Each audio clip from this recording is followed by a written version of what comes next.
está sin audio, Presidenta. Recién me pasó lo mismo, perdón, ahí sí. Vamos a dar inicio a esta sesión de las comisiones conjuntas de Salud y Futuro.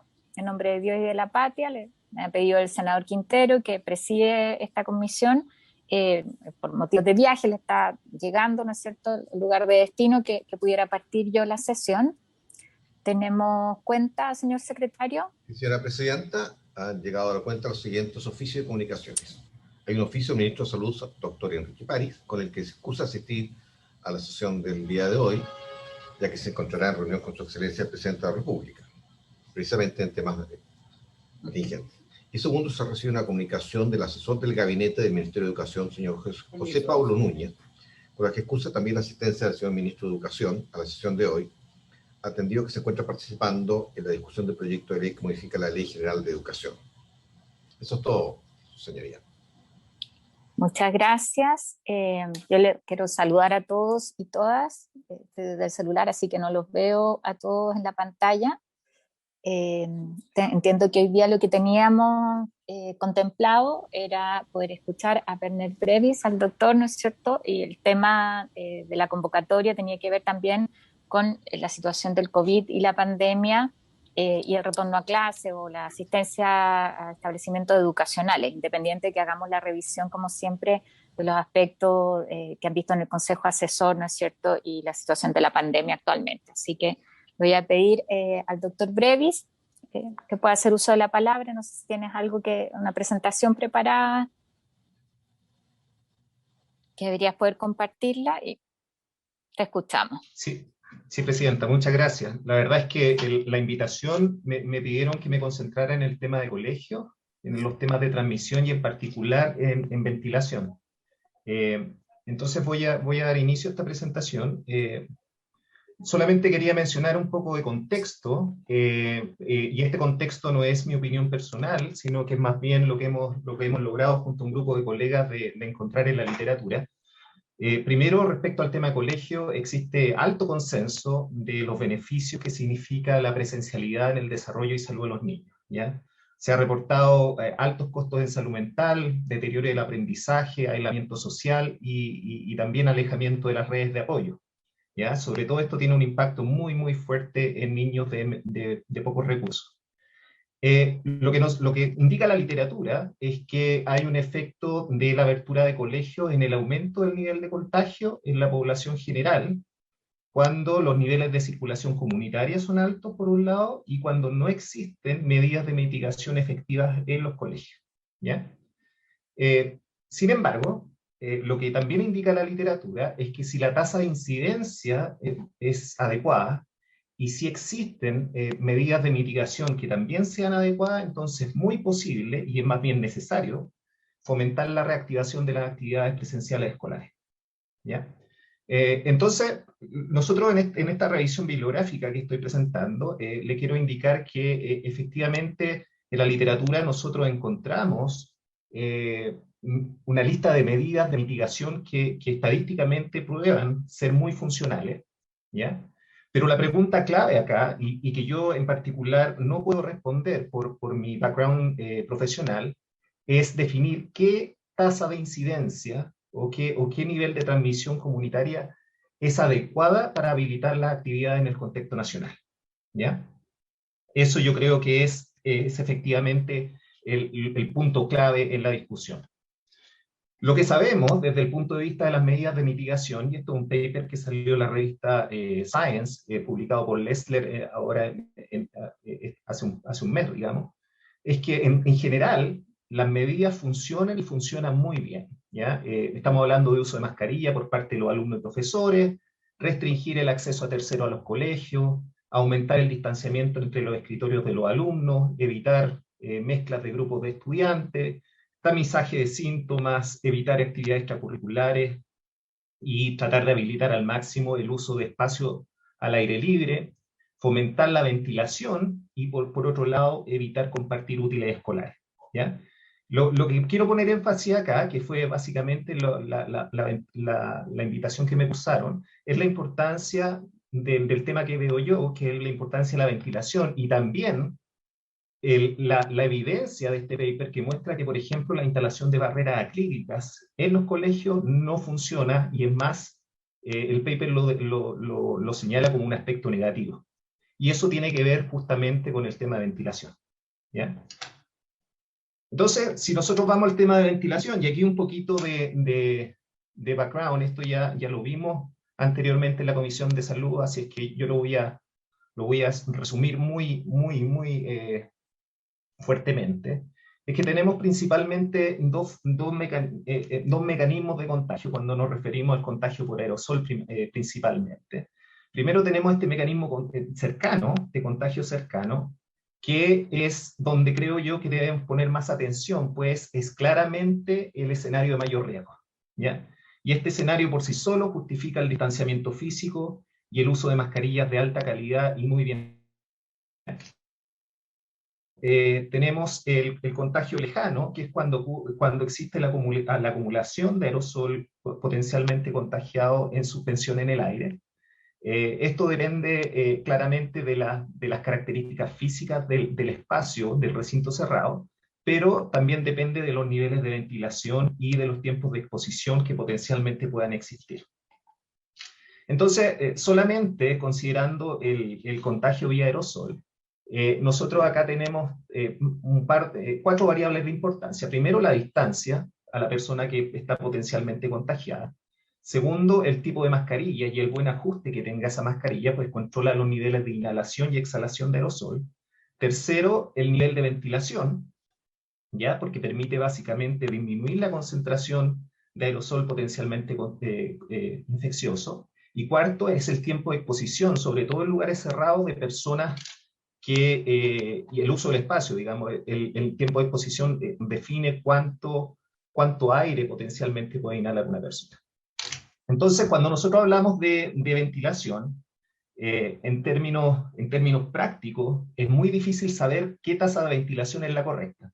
Y lo que se ha propuesto internacionalmente es que se usen medidores de CO2. No estamos hablando de que se instalen medidores de CO2 en cada sala de clases, sino que exista al menos uno por colegio para poder monitorear que las condiciones de abertura de puertas y ventanas para promover sobre todo la ventilación natural sean las adecuadas. Y lo que se indica como umbrales son 700 ppm por el Ministerio de Ciencia español, y el gobierno británico recomienda un umbral máximo de 800 ppm.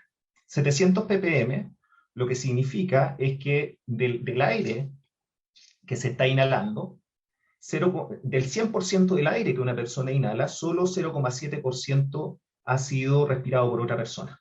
Entonces, de alguna forma se ha llegado a un consenso de que eso podría presentar un escenario de bajo riesgo, pero claramente estos umbrales dependen del tipo de actividad que se desarrolle. Por ejemplo, en actividades con actividad física fuerte, este umbral claramente baja, y probablemente vamos a tener que revisar estos umbrales en términos de riesgo si es que aparecen nuevas variantes, ¿ya? Solamente un ejemplo acá para mencionar qué es lo que pasa en un colegio. Este es un ejemplo que me fue entregado por colegas españoles. Acá tenemos la concentración de CO2, acá tenemos el tiempo. Este es un curso con 21 estudiantes y un docente. Lo que podemos ver es, en la línea roja, es la recomendación de CO2 máxima en una sala de clase.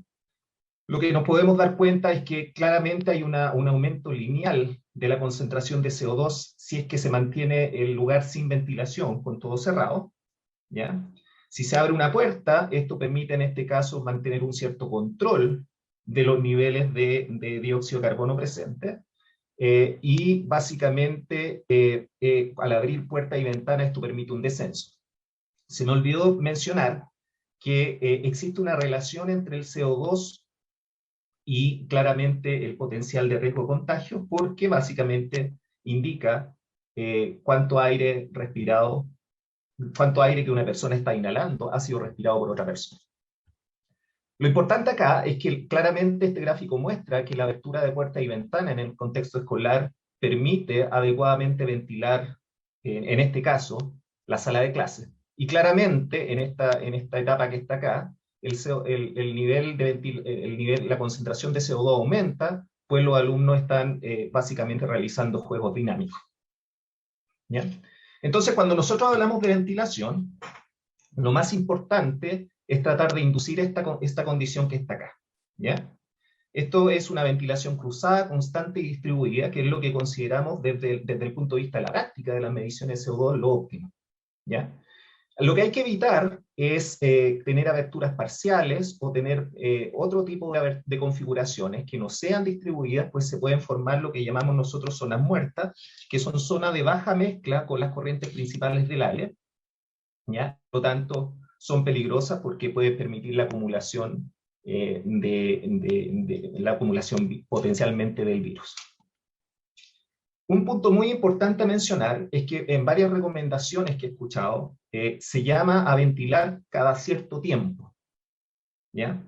La verdad es que las mediciones prácticas han mostrado que la ventilación discontinua no es adecuada, ¿ya? Acá les tengo un ejemplo que muestra, compara mediciones en 2 salas de clase de ventilación continua, que es la línea azul, versus ventilación discontinua, que es la línea amarilla, ¿ya? Y obviamente lo que permite observar esto es que las medidas de ventilación discontinua no son adecuadas en un contexto escolar. Por otro lado, cuando la ventilación natural no sea suficiente, existe la posibilidad de apoyarse con ventiladores simples. Acá hay un esquema muy simple de cómo esto se podría realizar, que es básicamente ubicar ventiladores en las puertas o en la ventana, apuntando hacia afuera para transformar esos ventiladores básicamente en extractores. Lo que hay que tener cuidado es en la formación de corrientes dominantes y sobre todo en la formación de zonas muertas, como las que estoy mostrando acá, zonas de recirculación, pues esas zonas presentan riesgo, podrían presentar potencialmente riesgo, y por lo tanto en esos casos es posible introducir más de un ventilador para romper ese tipo de estructuras. Entonces, ¿qué pasa con la ventilación, digamos, en los colegios? En resumen, digamos, es muy difícil asegurar que los niveles de ventilación existan sin medirlo, ¿ya? Pero en general, lo que se ha mostrado de las mediciones en terreno, digamos, es que es muy efectivo producir esta ventilación cruzada abriendo puertas y ventanas. El problema, tal como lo he mencionado en reiteradas ocasiones, es que estamos a punto de entrar al invierno. Tenemos un tema cultural muy fuerte y vamos a entrar en una discusión respecto a balancear ventilación y calefacción, ¿ya? Y ahí potencialmente se puede evaluar el uso de monitores de CO2 o efectivamente filtro EVA. Es necesario en este punto mencionar que la ventilación es solo una capa, ¿ya? Es solo una capa de protección. La ventilación se suma a otras capas de protección, como lo mencioné anteriormente, que es la distancia, el uso adecuado de mascarillas, ¿ya? Y sobre todo, el lavado de manos, porque es una muy buena costumbre. Y además, y no debo olvidar que estas capas se construyen por sobre un proceso muy importante que es el proceso de vacunación de la población general. Y obviamente esto no está aplicando en este momento para la población infantil, pero probablemente eso podría cambiar en el futuro. Entonces, en términos de la ventilación, y mirándolo a futuro, una ventilación correcta contribuye a evitar el contagio de otros virus y patógenos, ¿ya? Por lo tanto, el avanzar en temas de ventilación en el contexto escolar tiene beneficios post-pandemia, ¿ya? Lo otro es que hay un potencial de contribuir a manejar las presiones sobre el sistema de salud en invierno si producimos una buena cultura de ventilación. Por otro lado, la evidencia académica muestra que el aprendizaje y el trabajo en general mejora con correctas condiciones de ventilación, lo cual es un beneficio post-pandemia. La literatura también muestra que el CO2 por sí solo en el contexto de colegio está vinculado directamente a ausentismo en la sala de clase. Y finalmente, la inclusión de sensores de CO2 en algunos lugares cruciales, digamos, como por ejemplo en un colegio, nuevamente no me refiero a todas las salas, sino a los colegios en particular, en forma global, es muy importante para asegurar que la calidad del aire que respiramos en interiores sea adecuada. Ya hay que recordar acá que en general las personas pasamos 90% de nuestro tiempo al interior de edificios. Entonces, algunas recomendaciones generales. Primero, y estos son generales, no solo en el contexto de los colegios, primero hay que recordar a la población la importancia del proceso de vacunación, ¿ya? Segundo, tratar de fomentar el uso de mascarillas de buena calidad, ojalá certificadas y muy bien ajustadas. Fomentar la adopción de la ventilación continua, cruzada y distribuida. Promover actividad al aire libre. Tenemos información de la literatura que las actividades al aire libre presentan un riesgo 20 veces menor que las actividades en interiores. Tenemos que asegurar que existe distancia entre personas, asegurar que la ventilación es suficiente. Aunque sea caro en regiones frías, quizás si es que económicamente es posible, promover el uso de filtro EPA. Por otro lado, tenemos que iniciar un proceso de educación no solamente para explicar las necesidades de ventilar y de las otras capas de protección que tenemos para el control de esta pandemia, sino que también para educar respecto al uso de monitores de CO2. Monitores de CO2 introducidos en términos del aparato físico no tienen mayor sentido si no existe una real comprensión de la comunidad respecto al por qué y el cómo utilizarlo. Y finalmente, yo creo que tenemos que mejorar la comunicación respecto a cómo funciona el contagio, pues le permite a las personas tomar decisiones que minimicen el riesgo, ¿ya? Solo para terminar, quería agradecer a todos los colegas que han estado involucrados en este trabajo en colegio, que son básicamente una gran lista de investigadores y profesores de la Pontificia Universidad Católica y de la Universidad de Chile. Muchas gracias, Presidenta. Muchas gracias a ti, doctor. Voy a dejar abierta la palabra. Si es que hay consultas o comentarios sobre este tema.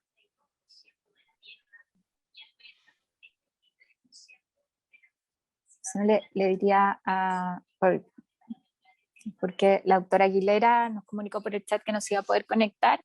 Entonces quizás ahí Fernando está viendo quiénes están del Consejo Asesor, que nos puedan comentar también, ustedes han estado trabajando este tema y si quieres abordar también los otros puntos que han estado trabajando. Fernando. Muchas gracias, Presidenta. Sobre lo que ha pasado en el Consejo, yo no sé, preferiría que Pablo u otro contara en este momento. Yo solo quiero referirme un par de cosas sobre el tema del aire y los colegios, o la presentación en general. Creo que hay distintos temas que se han tocado y que requieren mayor detalle, porque son temas muy delicados. Yo creo que hay pocos estudios sobre el uso correcto de mascarilla en niños. Hay, pero hay muy poco, y sobre todo sobre el tema del ajuste, que si hablamos de transmisión del aire, el ajuste y el filtro es todo, ¿sí? Y eso hay muy poco porque las mascarillas que tienen ajuste y filtro dificultan la respiración, particularmente si hay actividad física. Eso no se ha presentado. Lo otro es que se ha hablado del umbral de CO2, pero no se ha hecho un estudio correcto aún que demuestre la asociación entre CO2 y transmisión de la enfermedad. Solamente sabemos cómo se comporta un gas en una habitación, pero no sabemos cómo se comporta la transmisión en estas circunstancias. Y eso no se ha hecho, a pesar de que hay grupos que creen que sí, pero en general no lo he visto. A lo mejor me falta leer eso. Sobre el tema de los filtros EPA, son caros, hay que mantenerlos, ¿eh? Y la mala mantención de los filtros EPA es totalmente contraproducente. El problema es que vamos a filtrar el aire de dónde a dónde. Vamos a filtrar el aire que entra a la habitación, porque no tiene sentido. Ese aire de ambiente, ¿para qué lo filtramos? Y si vamos a filtrar el aire que sale, para eso abrimos la ventana. Entonces no entiendo cuál es la lógica de meter filtros EPA en este circuito, que no es una discusión, solo creo que tiene que estar explicado cómo usarlo para entenderlo.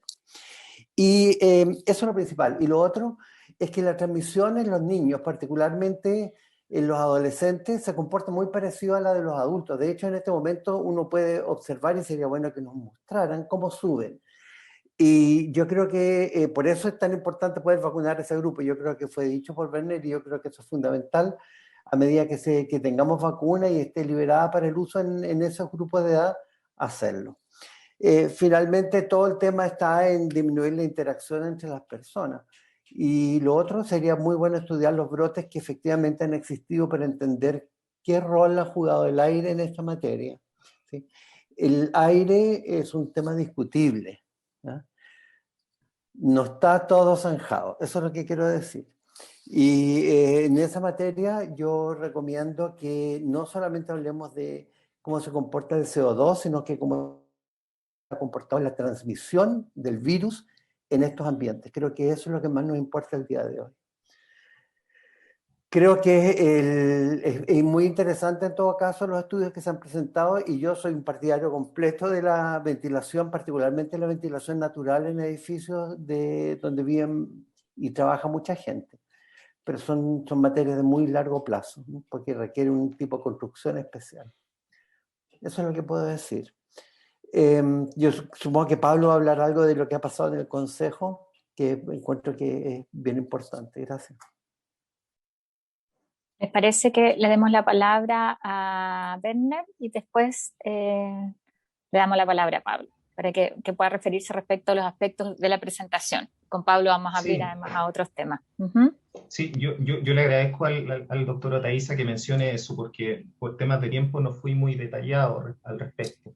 El tema del CO2 no tiene que ver directamente con una medición del contagio, sino que tiene que ver más bien con la forma que se hace por los especialistas en ventilación de medir qué tan eficiente es la ventilación nomás, ¿ya? La ventilación por sí sola es muy difícil de ser cuantificada, excepto si se hacen mediciones de este tipo o si se han hecho mediciones previas de las tasas de intercambio de aire por hora. Esa es la intención del CO2. Ahora, respecto al umbral, claro, ese umbral, lo más probable es que lo que sabemos nosotros es que al parecer, mientras más parecidas estén las condiciones de ventilación a las del aire libre, eso nos hace pensar de que eso podría tener algún impacto. Por lo tanto, esas mediciones de CO2 apuntan en esa dirección. Respecto a los filtros HEPA, yo me refería a filtros HEPA portátil, ¿ya? No a filtros que estén básicamente tomando aire desde el exterior, sino a filtros que son filtros móviles, ¿ya? Que es lo que actualmente se están usando en el Colegio Europeo y que se usaron en el invierno. No pueden ser cualquier filtro también, o sea, cualquier equipo. Tienen que ser equipos que cumplan con los requerimientos de las dimensiones del lugar, y tienen que ser filtros, como muy bien el doctor Otaiza menciona, son filtros que tienen que cumplir con ciertas especificaciones, que en este caso son filtros MERV 13 o superior, y que además tienen que ser muy bien mantenidos, porque esos filtros, si no son bien mantenidos, básicamente dan una falsa sensación de seguridad y pueden ser muy peligrosos. Por lo tanto, eso es mi aclaración, y le agradezco mucho al doctor Otaiza por levantar los puntos. Muchas gracias. Le damos a la palabra a Pablo Vial. Gracias, presidenta. Y agradecerle también a Werner. Nosotros tuvimos el gusto de tenerlo también en el Consejo Asesor, que nos hizo una exposición súper lúcida e informativa. Destacar que el mismo Werner habló de la importancia de disminuir la interacción entre las personas, y también destacar los beneficios futuros que pueden tener estas propuestas de adecuada ventilación y de distanciamiento en los colegios y en muchas otras actividades, en cuanto a la salud del aire que respiramos, y por otro lado la contención o control de otras infecciones respiratorias. El Consejo Asesor ha estado abocado a varios temas. Hemos analizado la situación epidemiológica. En este momento se caracteriza por un aumento de casos. Pareciera que esa disminución que estábamos observando fue un respiro muy corto. En realidad ha habido un aumento relativamente sostenido de casos desde hace ya más de una semana o 10 días. Y este se produce principalmente en personas más jóvenes. De acuerdo a lo que hemos visto con el doctor Arauz, parecieran estar separándose el incremento de casos con el habitual incremento de hospitalizaciones que le siguen. Es decir, pareciera haber estabilización en el caso de hospitalizaciones, ingreso a UCI, con un aumento de casos que ya tiene el periodo en que uno podría observar aumento de hospitalizaciones. Tanto los casos como las hospitalizaciones son más frecuentes ahora en personas más jóvenes. El doctor Arao nos presentó el informe con un mes más de seguimiento de la efectividad de las vacunas en terreno, con un aumento considerable del número de días personas que se ha seguido. Y el objetivo que tiene ese informe periódico, que probablemente se haga mes a mes, sé que tienen tiempo, es ver que se mantenga la efectividad que se mostró en el primer informe. Esto es porque eventualmente la inmunidad podría ir disminuyendo con el tiempo. Sin embargo, por lo menos en este informe, que tiene un mes más de seguimiento de los vacunados, muestra que la tasa de protección contra la infección se mantiene en 61, casi 62%. La protección contra enfermedad global es de 65%. Contra hospitalización aumentó un poquito a 86%, lo mismo que el ingreso UCI a 90%. Y también las muertes muestran una efectividad, la protección contra muerte, una efectividad de 86%. Así que buena noticia en el sentido de que se mantiene lo observado inicialmente y no pareciera haber una disminución de la inmunidad, o por lo menos la protección que confiere la vacuna. Tuvimos una reunión con la subsecretaria de Salud Pública, la doctora Daza. Estamos en una conversación, esto fue el lunes pasado, sobre la liberación de restricciones a las personas vacunadas, en vista a dos cosas. Uno, la gran cobertura que se ha logrado, aproximadamente 60% de la población con 2 dosis, y la mantención de la efectividad del estudio del doctor Arao. La liberación de restricciones a vacunados se refieren especialmente a las cuarentenas, al paso en cordones sanitarios y en viaje. Se ha conversado sobre la forma de fiscalizar esto. Hay en el Yo Me Vacuno del Ministerio, uno puede solicitar su certificado de vacunación y le entrega un certificado y que tiene un código QR que uno puede tener en el teléfono.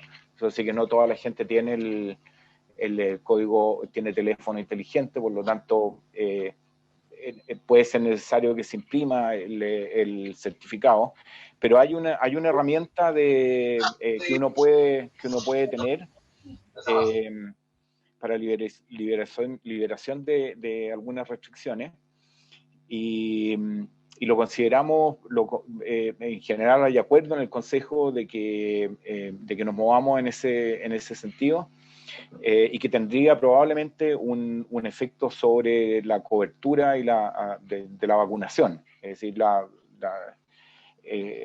el porcentaje de la población que adhiere a las políticas y a los llamados de las autoridades a vacunarse. Este es un tema que nosotros creemos que necesita mucha discusión. Ojalá que se pueda discutir acá también. Le sugerimos a la doctora Daza que fuera acompañada, que expusiera esto en la mesa social, cosa que ya tenía planeada, y que la acompañara la doctora Aguilera, para también transmitir lo que está pensando el Consejo en este sentido. Con respecto a las variantes, yo creo que Marcela Ferrer nos puede informar mejor. Vemos un progresivo aumento semana a semana de alguna de las variantes, específicamente la variante P1, y los datos, a pesar de que son discretamente diferentes en porcentaje, son coherentes entre lo que informa el ISP y la Universidad Católica. La variante P1 representa por lo menos la mitad de los casos en muestreo random, al azar, de personas que adquieren la infección en la comunidad. El porcentaje es un poco más alto en la Universidad Católica. Pero Marcela nos podrá ilustrar. En el Ministerio de Ciencia ha ido aumentando la red de universidades que están haciendo genotipificación, o sea, por método de secuenciación, así que ese número ha ido también en aumento. Y finalmente, algo que comenté con la senadora Goich previamente, el Consejo tiene cierta preocupación por la diseminación e indiscriminada indicación de medición de anticuerpos para estados post-infección natural y sobre todo post-vacuna, que nosotros pensamos que corresponde a dos fenómenos. Uno es un fenómeno de curiosidad natural, saber si estoy protegido, que lo tiene mucha gente, muchas personas, sobre todo con una enfermedad que aparece como severa. Y lo otro, un alto grado de ansiedad. Así que nos movemos entre curiosidad y ansiedad por tener como seguridad de que estamos protegidos. El Consejo definitivamente no considera adecuado recomendar universalmente esas mediciones. No tenemos demasiada confianza en los test que se están utilizando, sobre todo en los test rápidos que se pueden comprar, ni tampoco lo consideramos necesario con test que sean más probados, con mayor sensibilidad y especificidad, porque tampoco tenemos, la mayoría del personal de salud no tiene el conocimiento como para interpretarlo, y a lo mejor los que saben interpretarlo tienen también la inseguridad de los datos científicos que se han producido hasta el momento. Así que, en general, desaconsejar el uso de prueba de protección en las dos condiciones, infección natural y posterior a vacuna, y confiar en los datos de efectividad poblacional que estamos viendo. Eso han sido nuestros temas, senadora. Muchas gracias, Pablo. Me pidieron la palabra la Mercedes Alexis, pero antes yo quiero abusar de mi posición de presidir y plantearles algunas cosas. Contarles que nosotros terminamos la tramitación del proyecto, que yo les comenté muchas veces y que lamento que haya pasado tanto tiempo y está a la espera de la promulgación por parte del presidente. ¿Se acuerdan del paso a paso laboral? Le decimos, que establece el que la licencia no va a tener día de vacancia cuando es COVID, y la obligación de los empleadores de tener un seguro que está fijada la prima anualmente no más de 15.000 pesos por trabajador, para eliminar esta discusión de si se contagió en el lugar de trabajo o no, y si tenía cobertura íntegra, que es lo que pasa cuando es por la ley de accidente de trabajo, a diferencia de cuando no. Entonces este seguro va a permitir que se cubra íntegro todos los copagos, y que sea también de alguna manera, esperamos, un incentivo para muchas veces no esconder que hay un contagio en el lugar de trabajo, que es algo por lo menos que a mí me ha tocado ver harto en la situación de Magallanes, y mandan al trabajador para la casa, te fijas, y tampoco los trabajadores quieren afectar con la licencia a los colegas. Entonces nos pareció que esta era una herramienta que podía ayudar a sincerar eso y generar la protección, también la cobertura respecto de gastos para el trabajador o la trabajadora, y tiene la protección también ante el caso de fallecimiento. Todo esto busca también fortalecer el rol de las mutuales, que fue algo que partimos en esta comisión en términos de protocolo, así que les voy a enviar a todos el texto final y estamos esperando que efectivamente sea una herramienta que sirva para poner el foco en qué pasa en los lugares de trabajo, así como discutíamos qué pasa en las escuelas, que tienen que funcionar en algún momento, ¿no es cierto?, como también lo hacemos en los lugares de trabajo. Asociado a eso, vamos a ver algo que comentamos con la subsecretaria Daza en una reunión, que es un permiso laboral para la vacunación. Y esto se los quiero plantear porque lo estamos viendo de la Comisión de Trabajo, seguramente lo vamos a aprobar rápido la próxima semana, como una forma de colaborar en el caso de trabajadores que tienen dificultades muchas veces con su trabajo, con los tiempos que requieren para ir a vacunarse, y también es una señal como para de la discusión. Ahora, sobre eso, algo que plantearles, sobre todo a quienes son parte del Consejo Asesor, me pasó en terreno, ¿no es cierto?, me plantearon en Peñalolén, en el consultorio, a propósito del tema de la vacunación, la dificultad que significaba la rigidez respecto de las edades que correspondían. Yo les decía, ¿por qué no van a una empresa donde tú puedes vacunar a todos los trabajadores? Y lo que me decía la encargada de la salud municipal es que no tenían esa flexibilidad, que estaban muy encima vigilando que efectivamente se cumpliera como estaba el programa de vacunación. Pero yo creo que a estas alturas y cuando tenemos dificultades, sobre todo la gente más joven para vacunarse, uno tiene que buscar estrategias distintas y darle en esto la confianza, ¿no es cierto?, a los equipos municipales para poder hacer eso. Entonces, no sé si eso se ha discutido algo, porque pareciera lógico, ¿no es cierto?, fortalecer a los equipos de atención primaria en que vayan un poco más en la lógica de la búsqueda activa a la vacunación. Ahí no sé cuán rígido es realmente, cuánta posibilidad hay de flexibilidad o no, eso es una duda con la que me quedo y por eso la planteo. Le doy la palabra a Marcela, entonces. Gracias, Carolina. Mi pregunta es la siguiente. Hoy día hay colegios funcionando y yo creo que esos obviamente son unidades experimentales de la infección natural y la transmisión. Entonces yo creo que la pregunta es si hay algún centro centinela o colegio centinela en que se esté estudiando los aspectos que presentó Werner y eventualmente también todos los aspectos que representan los casos de incidentes, la tasa de ataque secundario, el impacto sobre los profesores que suponemos que están vacunados, de tal manera que podamos sacar provecho, información que nos permita extrapolarla eventualmente a otros establecimientos educacionales. Esa es mi pregunta. Y después, si quieren, les puedo presentar el trabajo el gráfico de las variantes de esta semana.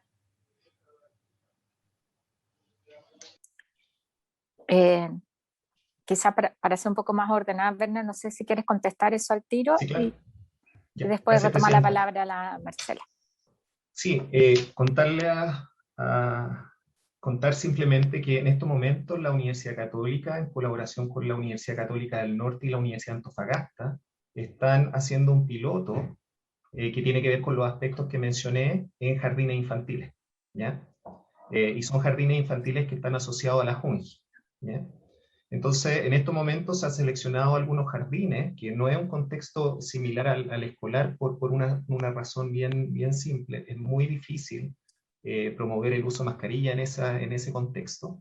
Es claramente una situación bien compleja, pero al mismo tiempo bien importante de que suceda por las implicaciones que tiene para el trabajo de las madres.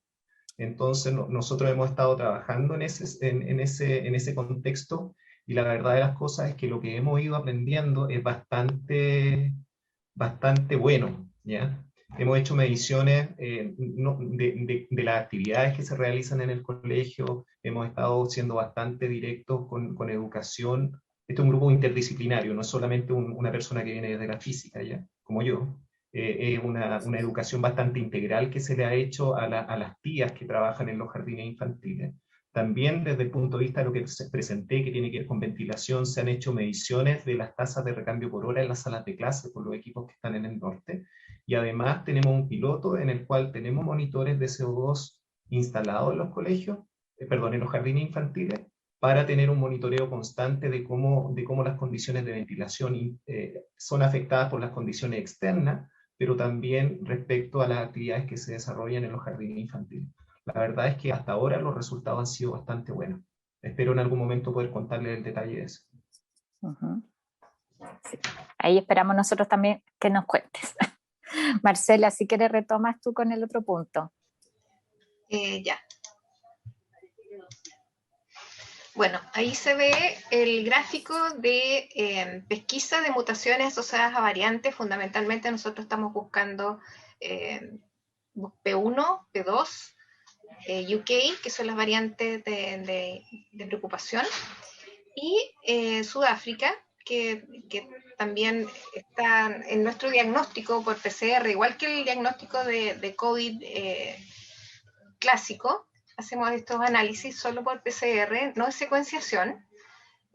Hacemos un análisis semanal para identificar todas estas variantes que he mencionado a través de estas mutaciones puntuales. Y entonces ustedes pueden ver aquí, estos gráficos se los había mostrado yo previamente, pero ven cómo va incrementando en nuestro muestreo. Nosotros seleccionamos muestras de sujetos que consultan en las urgencias de la región metropolitana Marcoleta, Hospital Clínico y San Carlos.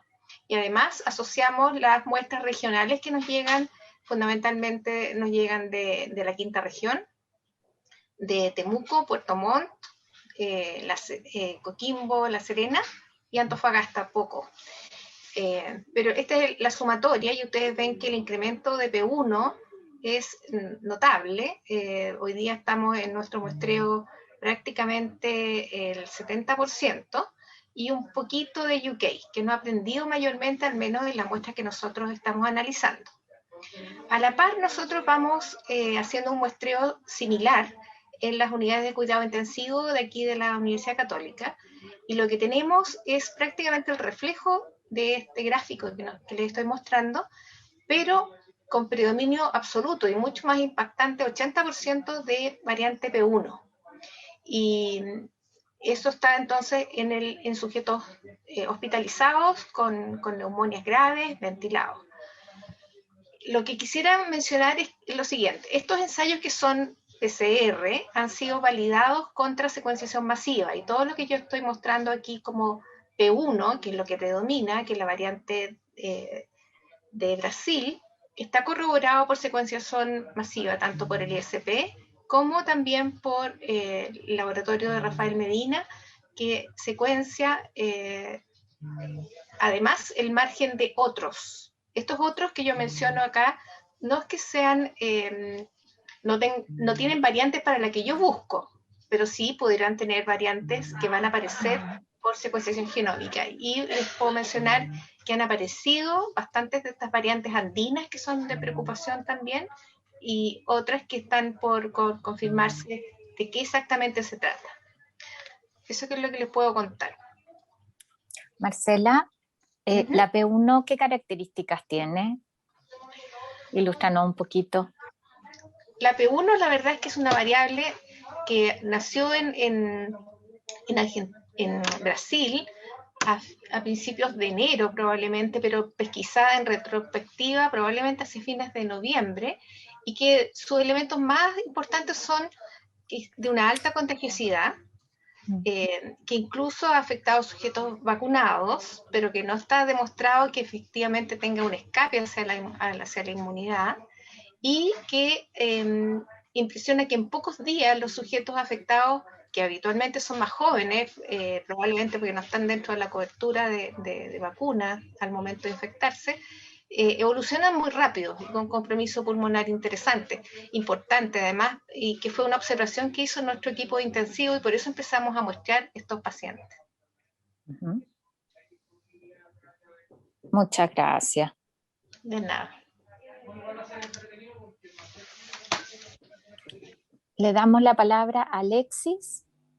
me la había solicitado, y después se la voy a devolver a Pablo, que sé que quiere hacerse cargo de la consulta que yo hice. Muchas gracias, Presidenta. Muy interesantes los resultados que mostró Ferrer, son claramente preocupantes en cómo una variante puede empezar a tomar control del contagio, ¿verdad? Y quisiera comentar respecto a eso en uno de los puntos. Pero primero, en relación al seguimiento de la efectividad de la vacuna poblacional que ha informado el Ministerio de Salud, claramente son datos muy alentadores en términos de que la efectividad se ve bastante bien. También es alentador el hecho de que los estudios controlados, clínicos que dieron datos de eficacia, seguridad, también inmunogenicidad, estén alineados con estos resultados. Solamente transmitir esa noción de que el trabajo de la ciencia, la investigación clínica, permita un poco anticipar estos resultados favorables. Y algo que no se mencionó, que también es importante destacar, es que el ISP está haciendo un seguimiento de farmacovigilancia de la vacunación, que va en la línea principalmente de la seguridad, y ha ido publicando su reporte, va creo en el quinto reporte de farmacovigilancia. Y es algo importante porque hace algunos meses atrás, ¿verdad? Entre noviembre y diciembre del año pasado, estábamos muy preocupados por la seguridad de la vacuna, y ahora estamos hablando de la efectividad. Pero es importante recordar que existe un seguimiento de farmacovigilancia que está disponible y que da también señal de lo que se observó en los estudios clínicos controlados, se refleja bien en la población. Y en ese sentido, comentar del estudio en Chile sigue en curso, por supuesto, al igual que todos los otros estudios, y un poco va en la línea de lo que se está observando a nivel de seguridad y de efectividad poblacional. En relación a la tercera dosis, no estoy tan seguro que uno pueda, desde los datos de efectividad, solamente considerar esos antecedentes para decidir si es necesaria un refuerzo, ¿verdad? Nosotros conocemos el resultado que vamos a hacer llegar a través de una minuta al Ministerio, se lo pongo enviar también a la senadora, la Govich, respecto a que luego de 6 meses podría haber una disminución de los niveles de anticuerpos. Es importante también medir la inmunidad celular. Nosotros vamos a tener esos datos entre junio y julio, esperamos, en el estudio en Chile. Sí tenemos unos datos de otros estudios que hemos ido recibiendo, que partieron antes que el estudio en Chile, que deberían ser evaluados, porque una de las cosas que yo considero que se han hecho bien en torno a la vacunación es que las decisiones se han ido tomando en base a evidencia científica, y creemos que ya se está acumulando evidencia en torno a la duración de la inmunidad post vacunación. Y me cuelgo de eso al punto que mencionó Pablo, y es muy importante esto de la medición de anticuerpos post vacuna con métodos de diagnóstico para diagnosticar infección. Lo discutimos en una reunión anterior de esta comisión, y creemos que es importante que haya un mensaje claro y fuerte respecto a que no es aconsejable hacerlo, porque son ensayos que están validados para medir la respuesta inmune post-infección, que no es necesariamente lo mismo que la respuesta inmune post-vacuna. Y finalmente, respecto a los datos que mostró la doctora Ferrer, que claramente son muy importantes, transmitir una información relativamente reciente, y es que justamente gracias a esta colaboración que hemos establecido con Sinovac, sabemos que vamos a iniciar probablemente un estudio de evaluación clínica de una vacuna con formulación que incluye a la variante P1. Y eso sin duda puede ser muy importante pensando en la definición de dosis posteriores o subsecuente para generar inmunidad, dado que claramente esta variante P1 se está, digamos, diseminando no solo en Chile, sino que en la región.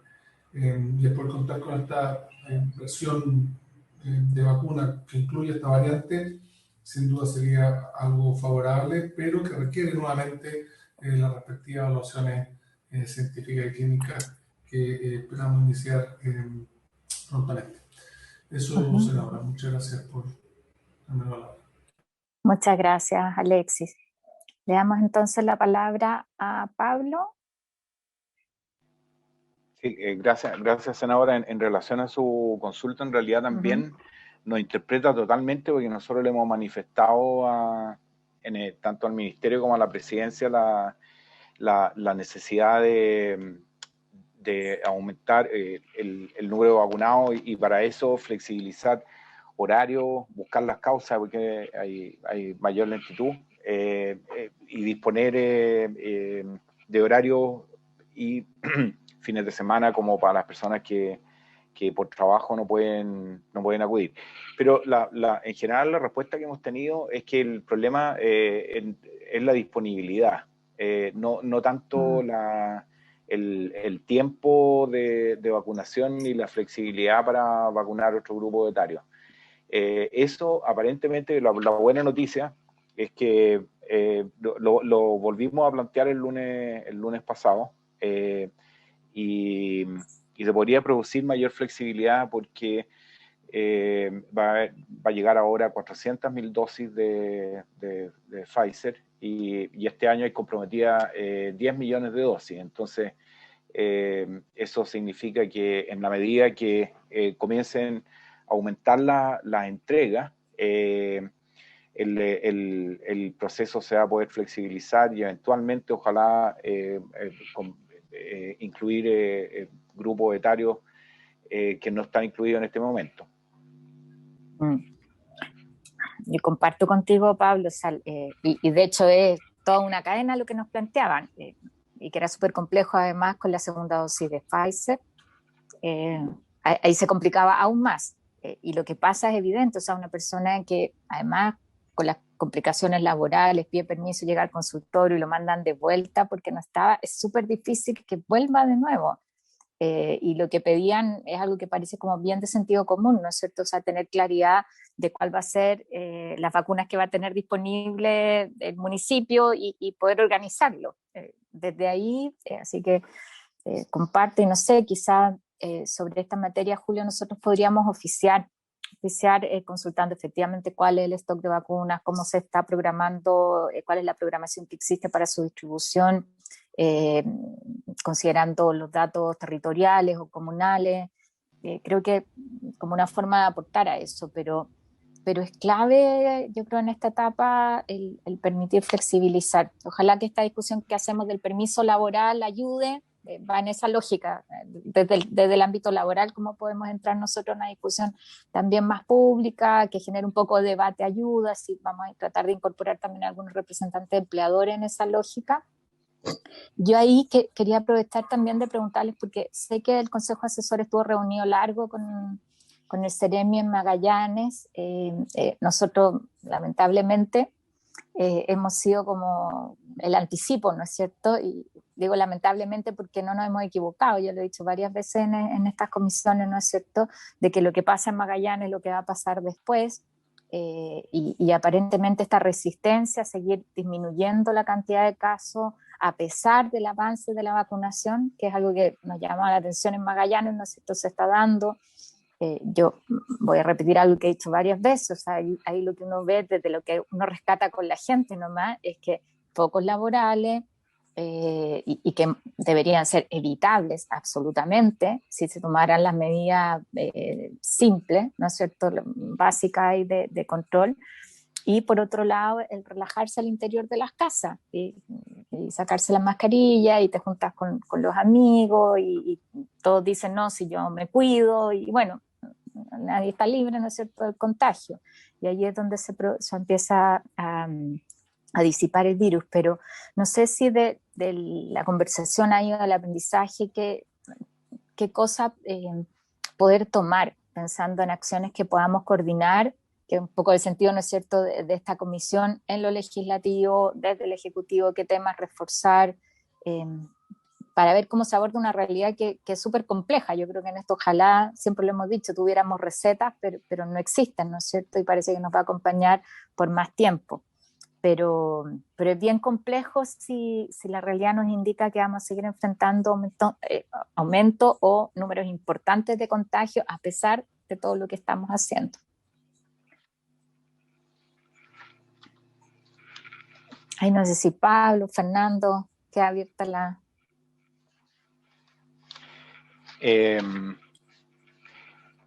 Nosotros efectivamente nos juntamos, teníamos bastante preocupación por la situación de Magallanes, precisamente por lo que dice senadora, y también por la región de la Araucanía.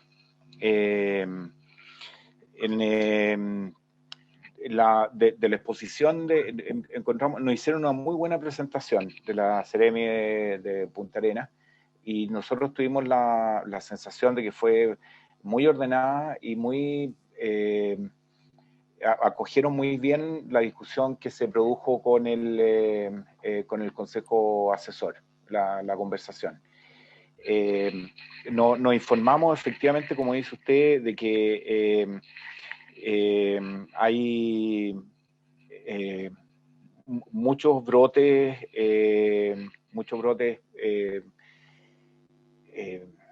laborales, y que le hicimos una recomendación en algunos aspectos, por ejemplo, de facilitar la toma de muestra, que pudiera ser con muestra nasal, que se hicieran muestreos con antígenos seriados, que es una de las formas de mantener una vigilancia de las personas que están infectadas, que cuando falla el antígeno la próxima vez no falla, entonces por eso tiene que ser seriado cada ciertos días.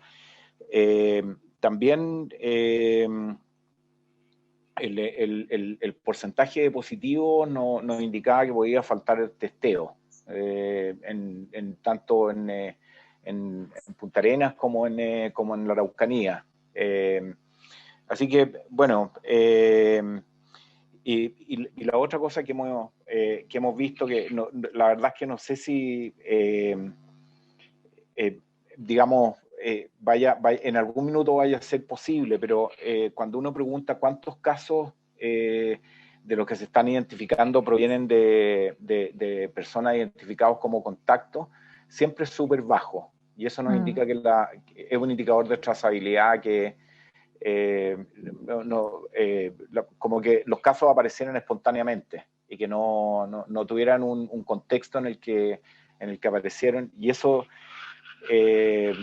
preocupa, de que haya un problema de que la gente efectivamente no está notificando su contacto por muchas razones, puede no querer hacerlo, o la trazabilidad no está siendo efectiva en la modalidad en que se realiza, si es por teléfono, si es personalizada, etc. Así que quedamos con la impresión, hicimos en realidad muy poca sugerencia a eso, que se traducían en focalizar mucho más los esfuerzos en los brotes, y estudiar a las poblaciones de tal manera de detectar brotes también, utilizar métodos más nuevos como el antígeno, y ojalá un tipo de muestra que fuera más posible. Si a uno le hacen este hisopado nasal cada 4 días, yo creo que termina loco. Entonces, el hisopado nasal ofrece una alternativa, o la saliva, una alternativa de una toma de muestra más amigable y también más adherencia con las políticas de testeo.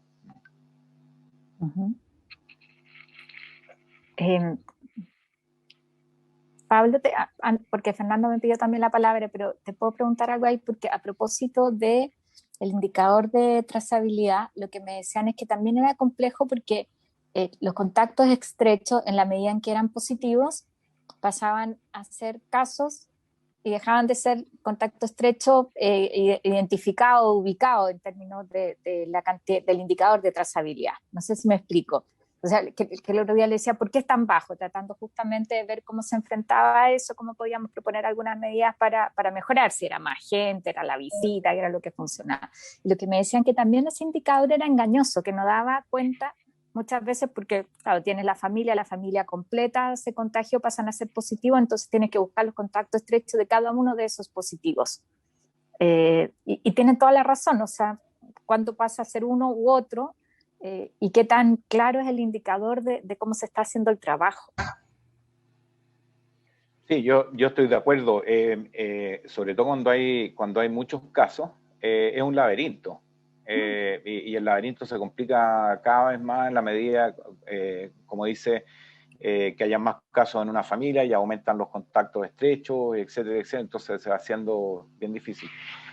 Es cierto. A propósito, la otra cosa que recomendamos específicamente en la región de Magallanes fue, vemos que está bien focalizado en Punta Arenas y Puerto Natales. No sé si esa es su misma observación, pero eso fue lo que vimos. Bueno, esos son los centros urbanos más poblados, obviamente, así que, pero recomendamos ampliar la capacidad de residencias sanitarias, que eso tiene un efecto claro en la contención, en la medida que fortalece el aislamiento y también mejora los indicadores de trazabilidad. Gracias, Pablo. Fernando. Bueno, Pablo lo explicó todo claramente porque él es muy preclaro, pero sin embargo quiero solamente destacar que Punta Arenas, a diferencia, y la región de Magallanes, a diferencia de otras regiones, la característica que más llamó la atención son estos brotes en empresas generalmente asociadas a la pesca o algo así. Entonces creo que eso es un foco muy importante de enfrentar. Y el problema es que las personas trabajan un poco por temporada, van de una a otra. Hay un grupo más estable, pero hay uno que se mueve. Y es un desafío en particular muy grande. A diferencia de lo que ocurre en otras regiones, donde el problema claramente es que no están testeando a la población masivamente. Entonces, creo que hay que enfrentarlo con sus características locales. A mí me parece que lo entendieron muy bien y lo más interesante es que la reunión fue altas autoridades regionales, no fue solamente el epidemiólogo del servicio, sino que se notó que hubo un compromiso en entender la visión. Y eso se ve bien. Para dejarlo ahí. Y efectivamente, el porcentaje de casos que detecto, que ya los tenía en seguimiento, es un muy buen indicador de que estoy haciendo buen seguimiento. Y si es que eso está bajo, quiere decir de que no estoy controlando el brote. Es difícil en los momentos del pic máximo, pero tenemos que tender allá porque ahí va la cosa. Y aislar los casos. Ahora, en Punta Arenas particularmente y toda la región, la vida dentro de las casas y la vida social dentro de las casas es muy fuerte, por lo tanto es máximo riesgo de transmisión, ¿no? Se ha visto que ahí si la gente, o sea, el estudio hecho en la metropolitana, hasta el 60% de los contactos familiares pueden infectarse. Entonces sí. Es un área difícil. Gracias. Sí. No sé si me expliqué bien yo con el tema de la trazabilidad. El punto es si tú tienes a una persona, ¿no es cierto?, vive en su casa con 2 personas más, entonces, y tú los identificaste dentro del día y el indicador ahí es 2, ¿no es cierto?, de los contactos estrechos, pero si esas 2 personas dan positivos, entonces empiezas a buscar, ya no son contactos estrechos, sino que son positivos y empiezas a buscar respecto de esa. Entonces, lo que queda registrado es 0. No sé si me explico. En su momento. Fueron 2, no, eso hay que entenderlo. Está perfecto, lo explicó. Exactamente ese es el problema. Contar esto. Pero fueron 2 que se convirtieron en casos. Eso sería lo que tendríamos. ¿Sí? Y efectivamente, si los otros no salieron de la casa, contacto 0 está muy bien. Es lo que pasa. Pero yo también creo entender, pero no estoy seguro, senadora. En el fondo aquí podríamos verlo como 2 bases de datos, o 3. Uno de la población general que no ha tenido contacto, una base de datos con todos los contactos estrechos, y otra con los casos. Entonces, lo que nosotros preguntamos es, de los que llegan a la base de datos de casos, ¿cuántos vienen de los que estaban en la base de datos de contacto y pasaron de una base de datos a otra? Y eso es muy bajo. O sea, muchos casos aparecen en la base de datos de casos, pero no habían sido previamente catalogados de contacto. Yeah. Y ese es como el indicador. Ahora, claro, cuando se rompe la cadena, como dice usted, lo que puede pasar es lo siguiente, que una persona en una casa aparece como caso, declara a los contactos estrechos, pero esos contactos estrechos no declaran después cuando comienzan con síntomas y no se hacen PCR. Porque, bueno, si ya tengo un caso en mi familia y a mí me empezaron síntomas, me duele la cabeza, tengo fiebre, ya para qué voy a me aíslo solo o hago lo que creo que tengo que hacer. Eso pasa mucho, que consideran innecesario ir al médico o a un servicio de urgencia o el consultorio y menos hacerse la PCR. Entonces, los contactos de esas personas que creyeron que no era necesario ir al médico o sin que haya un link epidemiológico, porque no aparecen como contacto en ningún caso. Bueno, los epidemiólogos entienden mucho mejor que yo esto. Es bien complicado, y tal vez donde ha resultado, pero con mucha resistencia a la población en África en los casos de ébola, porque son mucho más graves. Entonces uno se está jugando algo, y hay pocos casos asintomáticos también. Entonces, pero igual es una tarea tremenda el lograr una buena trazabilidad. No sé si era justo su duda, senadora. Sí, no. De todas maneras, vamos a revisar ahora con más detalle los datos de Magallanes, ¿sí? Como para ir identificando. Un poco decían, hacemos el esfuerzo, pero la queja era como que no se reflejaba en la estadística. Ahora lo que a uno le interesa es que se refleje en la disminución de casos, que eso es lo que no vemos. Y efectivamente, en Magallanes, en la región de la Araucanía, o sea, los que hemos sido más resistentes permanentemente a disminuir.